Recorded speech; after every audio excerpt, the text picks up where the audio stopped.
Hablemos de cooperativismo.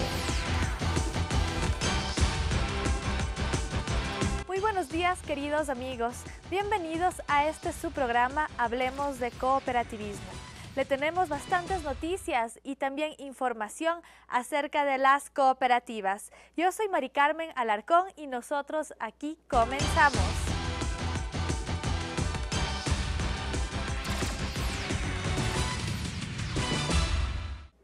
Todos nosotros conocemos que alrededor del mundo el precio del petróleo ha bajado considerablemente en comparación con otros años, con otros periodos presidenciales, etcétera, etcétera. A continuación, vamos a ver en este video explicativo el por qué, cuál es la razón de esta baja tan drástica del petróleo. Vamos a verlo.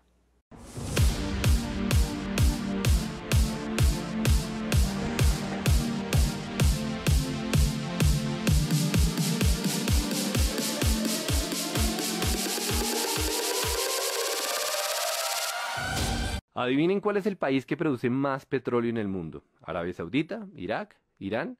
Ninguno de los anteriores. Con 13 millones de barriles al día, el mayor productor es Estados Unidos.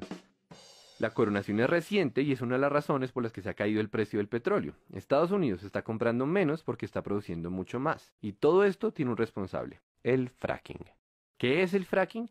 Es una técnica para extraer petróleo y gas de lugares que antes no se dejaban. Rápido repaso geológico. Todo el petróleo está almacenado en formaciones de rocas. Algunas de estas formaciones tienen poros o grietas que dejan fluir el petróleo, otras no. Las que no eran un problema para la industria petrolera, pero ahora que existe el fracking ya se puede sacar petróleo de ahí. Es más fácil entender todo esto si hablamos de un concepto clave: la presión. El petróleo es un fluido subterráneo que tiene que soportar millones de toneladas de tierra. Cuando nosotros taladramos hasta esa profundidad es como si estuviéramos destapando una gaseosa agitada. Así también el petróleo quiere salir por la tubería hasta la superficie porque la presión lo empuja. Pero todo esto depende de que exista un camino a la tubería. O sea, que las formaciones de rocas que almacenan petróleo tengan poros o grietas y que estén conectados. Si no hay conexión con la tubería es inútil porque la mayoría del petróleo se queda atrapado. Pues bien, resulta que ahora podemos fracturar las rocas para crear nuestras propias grietas. Eso es el fracking, que formalmente se llama fracturamiento hidráulico. Lo de fracturamiento ya se entiende, y lo de hidráulico es porque se utiliza agua a presión para romper las rocas, agua y arena. Pero la historia no termina ahí. Para llegar a donde está el petróleo hay que perforar más o menos 2 kilómetros para abajo y otros 3 kilómetros de lado. Eso quiere decir que la tubería es demasiado larga y hay un montón de fricción, o sea que el agua que se inyecta pierde potencia a medida que avanza. La solución técnica de este problema es mezclar el agua y la arena con químicos que lubrican la tubería y así se combate la fricción que le quita poder al chorro. Pero ese cóctel es una para el medio ambiente y por eso el fracking es tan polémico. Para ser claros, no es que los pozos convencionales sean amigables con el medio ambiente, es que el fracking es peor. Básicamente estamos contaminando grandes cantidades de agua para romper rocas y buena parte del agua sucia que metemos se devuelve a la superficie todavía más sucia porque esas rocas tienen metales pesados y compuestos radioactivos. La contaminación es tanta que ya no es posible tratar el agua para hacerla potable. O sea, esa agüita se perdió y para siempre.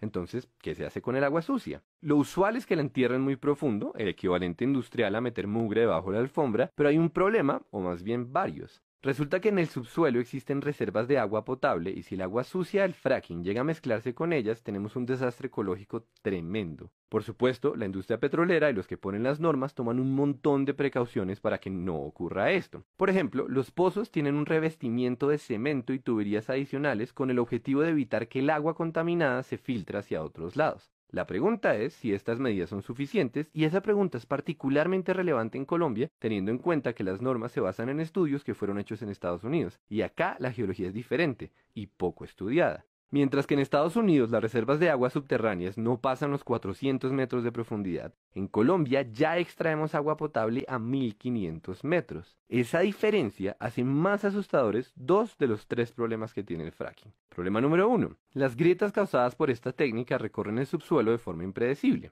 Eso quiere decir que corremos el riesgo de conectar los yacimientos de petróleo y el agua contaminada con otras fuentes de agua. Problema número 2. El casing, o sea, la capa de protección para la tubería, solo llega hasta cierta profundidad, es decir, que el agua contaminada se puede filtrar por debajo. Y, problema número 3, el casing es una solución temporal, No se sabe qué pasa después de muchos años de desgaste en la estructura y ya existen varios ejemplos de pozos en los que se comienza a filtrar el agua sucia.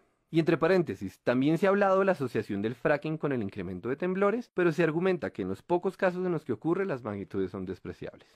Ahora bien, dicho todo eso, es importante saber que hay más de 1 millón de pozos de fracking en el mundo, y ese dato es muy diciente. Nos dice que las consecuencias negativas del fracking teóricamente se pueden controlar, por lo menos a corto plazo, y también nos habla del rol protagónico del petróleo en la economía. Es que son 1 millón de pozos aumentando las reservas mundiales, y la cifra va creciendo, lo que nos trae de vuelta a Colombia. Colombia, que está por encima del 85% de los productores de petróleo del mundo. Colombia, cuya economía depende en buena parte de esta industria, pero también Colombia, la que solo ha explorado 9 zonas en lo que va de este año porque cayó el precio del petróleo y por tanto cayeron las inversiones. Para bien o para mal, esta es una industria a la que pertenecemos y tenemos que tomar decisiones.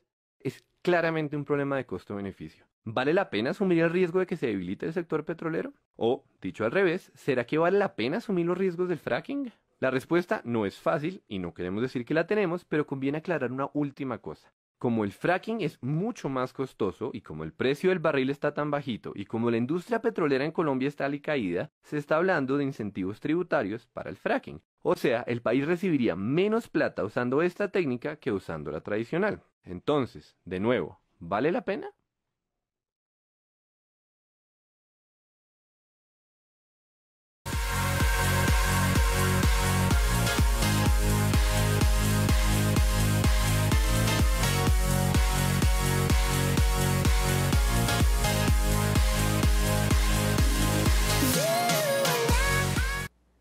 En Estados Unidos, como en otros países, existe una asociación del Estado que ayuda a todos los microempresarios, a los pequeños empresarios y también a los emprendedores. Esta asociación en Estados Unidos, específicamente en Florida, es en donde nosotros conversamos con la presidenta ejecutiva y ella nos habló acerca de cuáles son sus proyectos, cuáles son las ayudas que ellos brindan a todos los emprendedores. También hablamos con una de las asesoras porque ahí les asesoran no solamente en la parte tributaria, en la parte legal, sino también vamos a ver cómo ellos les asesoran en la parte de mercadeo, en la parte de relaciones públicas, en la publicidad, en cómo llevar su contabilidad, así sea una empresa de 2 o 3 personas o una persona. Sin embargo, tienen ellos varias oficinas en cada uno de los estados y ayudan a miles de microempresarios apoyando al consumo local y apoyando para que ellos, para que su productividad y para que sus sueños salga adelante. Vamos a ver esto.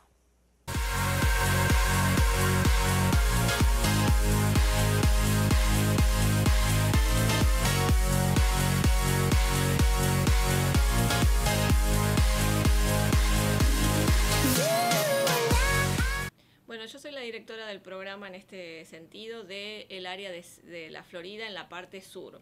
Nosotros tenemos, la Florida es un territorio muy extenso y hay oficinas en la parte norte que abarca Orlando, Tampa, esa área del norte y Central Florida, y esta oficina que está localizada aquí en Coral Gables cubre toda la parte sur de la Florida. Lo que hacemos en acción es básicamente dos actividades. Préstamos para pequeños empresarios y también ayudamos a los empresarios con su educación financiera. Cuando te digo educación financiera, lo que buscamos es que el individuo al momento de iniciar un negocio, un entrepreneur, esté preparado, sepa cuáles son los requisitos que tiene para montar ese negocio, no solamente desde el punto de vista de un préstamo, cuáles son los requisitos, cuáles van a ser las obligaciones de esta entidad corporativa si es que deciden formar una corporación. Le damos el asesoramiento para que resulten successful, es decir, que sea bien satisfactoria el desempeño de esta empresa y que, por supuesto, esto se traduzca en un crecimiento económico en la comunidad, que de eso también se trata el microfinanciamiento. Es decir, lo que buscamos nosotros es crear empleos, mantener un ingreso fijo para las familias que viven en el sur de los Estados Unidos y que el negocio eventualmente crezca, se desarrolla y pase al próximo nivel. Así es. ¿Cuál es la diferencia entre aplicar a un microcrédito aquí en acción a aplicar en un banco o en una institución financiera como una cooperativa de ahorro y crédito? Sí, ¿Cuál perfecto, es es muy buena la pregunta, porque en algunos puntos vamos a tener algunos requisitos que vamos a coincidir. La diferencia es cómo vamos a mirar los requisitos. Es decir, desde el punto de vista del microfinanciamiento somos más flexibles. El banco o la organización tradicional va a atenerse a los reglamentos y a los requisitos escritos o no escritos que tienen. Por ejemplo, hablamos mucho en los Estados Unidos de crédito. El crédito para acción, con un crédito que tenga un puntaje mínimo de 575, ya se abriría la puerta para empezar a hacer algún tipo de proceso. Ese puntaje es bajo. Es bajo. Así es. Lo que sucede es que el banco, en la mayoría de los casos, te va a pedir créditos de 600 en adelante. Cuando el banco no puede ayudar, ahí es cuando el programa nuestro tiene su función y su razón de existir. Porque en vez de ese empresario decirle que no, el programa de acción le da el capital necesario para poder desarrollar su proyecto. Lo mismo, te decía cómo miramos nosotros los requisitos. Nosotros necesitamos ver depósitos, ventas, las cuentas de banco. Pero si el cliente todavía es un poco informal y maneja transacciones en cash, que no las deposita, pero lleva un cuaderno, lleva una organización, es un poco informal porque recién está empezando, se puede permitir. Acción puede considerar también esos ingresos, esa venta cash. Es mucho más flexible de lo que va a ver el banco. El banco siempre va a pedir o mínimo de ventas o te va a pedir un mínimo credit score, un puntaje. Y acá, desde el punto de vista del microfinanciamiento, la idea es la flexibilidad. ¿Cómo el microcrédito está ayudando a la economía de Florida? Bueno, yo te diría muchísimo con manteniendo empresas abiertas, la creación de trabajo, que es fundamental para nosotros acá en la Florida, y adoptando a los nuevos emprendedores que llegan aquí en la Florida. Porque cuando hablamos por crédito, la conversación también radica en qué pasa con ese inmigrante o ese individuo que nació aquí, pero tradicionalmente no le ha gustado tener deuda, no tiene crédito. Acción, a pesar de que haya un score de 0, no haya información, puede darte los primeros $1.000, $2.000 para empezar a desarrollar ese crédito. La idea es que siempre sea una actividad comercial. Si no hay una estructura comercial o una idea de tener un negocio, lamentablemente un préstamo personal, el microfinanciamiento no te puede ayudar. ¿La empresa ya tiene que estar constituida cuando ellos vienen acá a solicitar un crédito, o una persona puede venir con un proyecto y decir, mire, yo tengo este proyecto, necesito hacer un crédito para el capital y poder implementar esto aquí en Miami? Claro, exactamente. Es una pregunta bastante delicada porque tenemos muchos clientes que vienen con esa idea, ese proyecto. Hay que ver en detalle si el proyecto tiene fundamento, si tiene sentido común, si el individuo también tiene cierta participación o compromiso con su propio negocio. Tenemos los dos casos, el que viene y dice, tengo esta idea y necesito X cantidad de dinero. Esa persona tal vez necesita un inversionista y no un préstamo. Pero si la persona viene y dice, tengo esta idea, este es mi compromiso, este es mi background, esto es lo que yo sé hacer, y necesito otro capital adicional, ahí sí Acción puede prestar. Nosotros trabajamos en conjunto con el Small Business Administration y ahora existe un programa que se llama Community Advantage, y este programa, que es el Community Advantage, está destinado a ayudar a los startups, a los típicos startups, al que viene y dice, tengo cierto dinero de mis ahorros, este es mi conocimiento y tengo este proyecto. Le vamos a pedir un plan de negocios, le vamos a pedir información para que el cliente también sepa en lo que se está metiendo, claro, que eso es básicamente la idea. Sí. También ustedes tienen el área de la capacitación a los emprendedores. Exacto. En capacitación, ¿en qué áreas ustedes se enfocan? Bueno, plan de negocios, por ejemplo, crédito. Algunas veces necesitamos que el cliente te necesite o que haga un desarrollo del proyecto o del plan de negocio con más detalle, entonces trabajamos con otros non-profit organizations, es decir, otras organizaciones sin fines de lucro, que estas organizaciones le van a dar más tiempo, más calidad de lo que puedan presentar posteriormente para un préstamo. Te puedo nombrar a título de ejemplo el Hispanic Business Initiative Fund, que es el fondo de iniciativa para ayuda para los empresarios hispanos. Ellos trabajan muy cerca de nosotros también, nos complementamos. Otras organizaciones como SCORE, los SBDC, que son centros que trabajan bien cerca del Small Business Administration y también están ahí para prestar asistencia. Estos son en casos cuando el cliente necesita que le agarren un poco más de la mano, los lleven con más tiempo y después vuelva preparado. La idea de acción es que el cliente salga de aquí satisfactorio, que no fracase. Nosotros no ganamos nada si el cliente no está listo en decirle sí, usted va a calificar cuando no sabemos que no va a calificar. Y la alegría que tenemos, esa es la satisfacción, es que tenemos clientes que nos visitan hoy y aparecen en 3 meses con la tarea cumplida. Eso es lo mejor que puede pasarnos. ¿Cuál es el plazo máximo que ustedes les dan a ellos para pagar el crédito? Va a depender de la cantidad de dinero, pero también ese es otro de los, volviendo a una de las preguntas que me hiciste, ¿cuál es la diferencia con el préstamo tradicional? Si nosotros tenemos un préstamo de $10.000 que lo puede pagar el cliente en 24 meses y eso no implica ponerle la soga al cuello, perfecto, pero si necesita estirar ese margen y por ahí en vez de 24 meses son 36, podemos perfectamente hacerlo. Es decir, vamos tratando de ajustar la cantidad de dinero con el tiempo, con lo que pueda pagar el cliente. También quiero que tengamos presente que un préstamo de $2.000 no lo voy a pagar en 3 años, porque eso también es mucho interés y eso perjudica al cliente.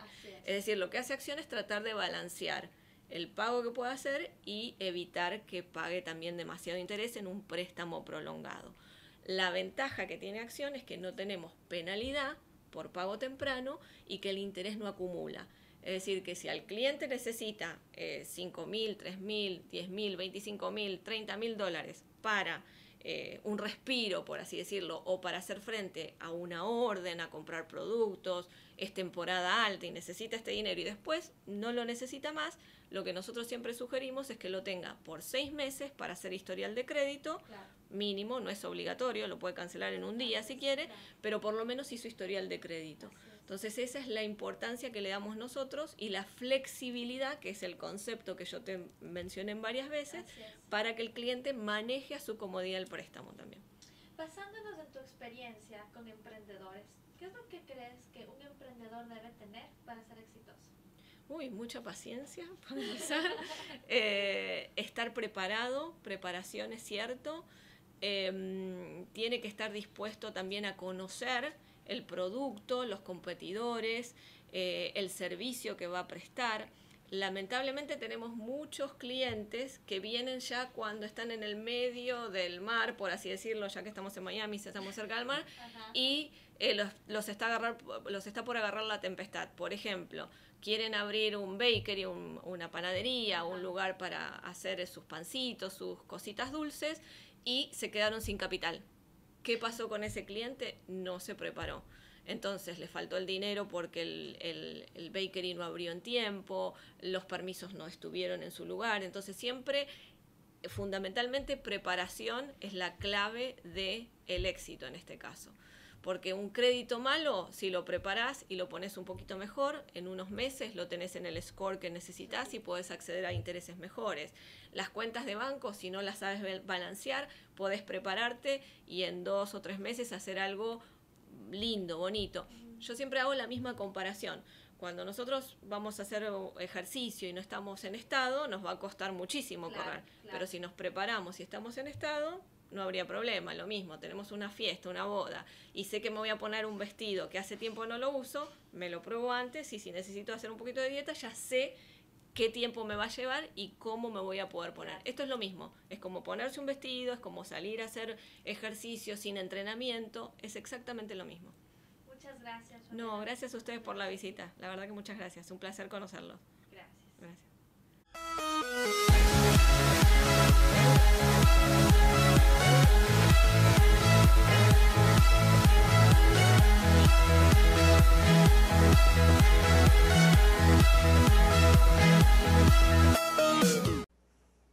Para lograr una satisfacción en nuestra vida, en todo lo que desempeñamos, ya sea en nuestro trabajo, ya sea en nuestro hogar, con nuestra familia, con nuestros amigos, debemos nosotros como personas sentirnos bien.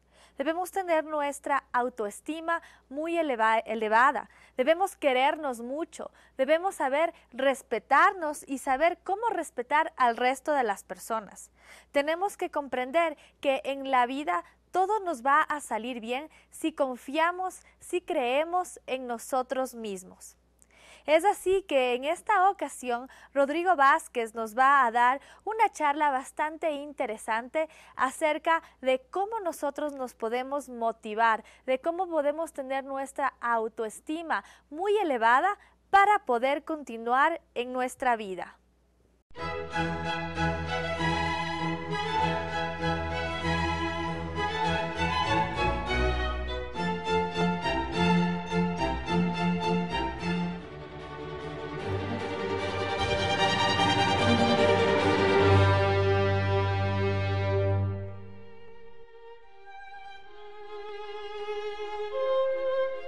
Sol Exequial, programa de cobertura para socios de cooperativas.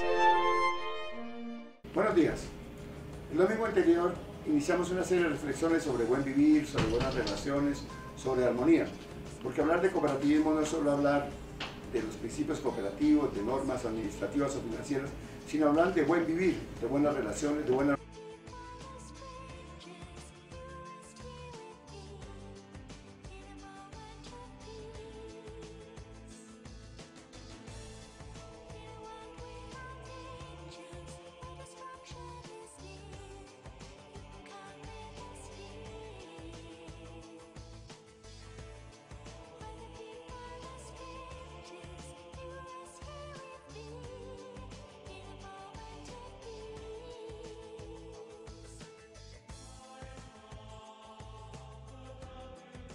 Y después decide qué es mejor, pasear por ahí la rabia o desarrollar un sentido de humor que te proporcionará a ti y al prójimo el más preciado de todos los dones, la risa. En la vida todo es paradoja. Cuanto más deseas la aprobación, más contundente será la negativa de los demás a aprobarte. Cuanto menos te importe el que te aprueben o no, más aprobación conseguirás. Cada experiencia en tu vida fue absolutamente imprescindible para que llegases al punto siguiente, y luego al siguiente, y después al siguiente, hasta el momento actual. Cuando alcanzas suficiente paz interior y te sientes realmente positivo, es prácticamente imposible que otra persona te controle y te manipule. Con todo lo que te ha ocurrido, puedes sentir lástima de ti mismo o considerar todas esas experiencias como un regalo. A ti te compete elegir. Cree y verás. Conoce y serás. Lo contrario al valor no es tanto el miedo como el conformismo. En cualquier momento en que recibas odio, devuelve amor. El amor retornará a ti y serás libre. No necesitas admitir a nadie en tu vida a menos que llegue cargado de afecto y armonía. Si el prójimo te hiere, olvídate de la herida. Es tu prueba.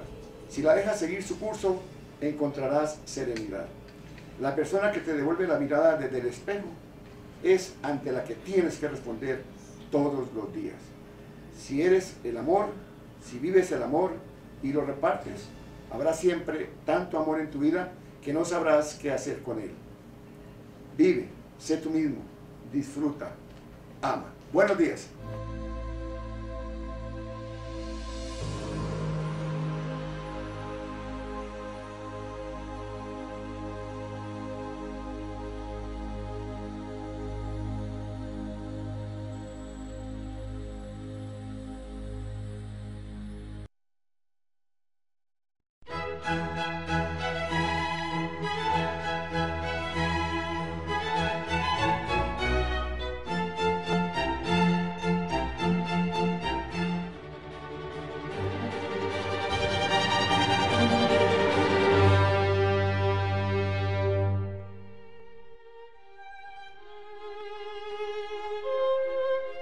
Sol Exequial, programa de cobertura para socios de cooperativas. Es tiempo de irnos a un corte comercial, pero antes de esto vayan a nuestras redes sociales, a Facebook en Hablemos de Cooperativismo, así es como ustedes nos van a encontrar en Facebook, y síganos, dennos también comentarios y vean todos los videos que nosotros subimos en Facebook. Ya regresamos. Hablemos de cooperativismo.